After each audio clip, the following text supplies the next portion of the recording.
And Amanda, as we talk more and more about gun violence, it's important to talk about those affected by it. So the last few days have been trying for Half Moon Bay residents, particularly, though, one group of people who have been affected by more than just the recent shooting. Our Jocelyn Moran is live at a memorial site in Half Moon Bay. And Jocelyn, this is a community coming together, and we have to keep talking about the farm workers here because they've been hit over and over again.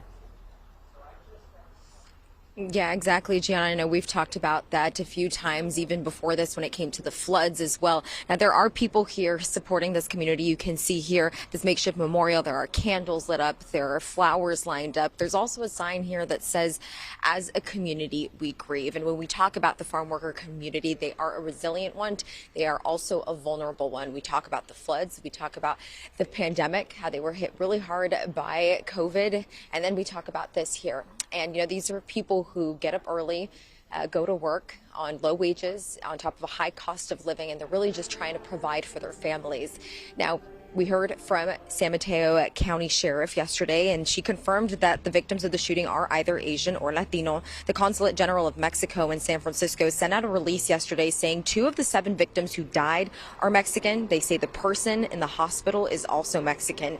Vice Mayor Joaquin Jimenez is also the farm worker program director for the nonprofit Ayudando Latinos a Soñar, also known as ALAS. He's familiar with the mountain mushroom farm, and he estimates there were about 30 workers on site at the time of the shooting. Several live in mobile homes on site. And we have, a group of 5, 6, family members staying there, and they have outside bathrooms, porta potties, and as we heard from, 2 of the people that were there at the farm, that's where they hit.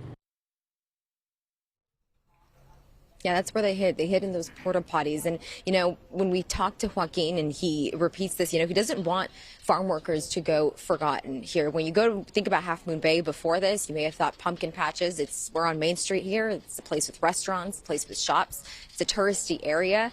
He doesn't want farm workers to go forgotten. And you're seeing this here, that people are thinking about them. People are thinking about this community. It's important to do so, Gianna, because these are very hardworking people who provide food for us, who get essentials to us as well.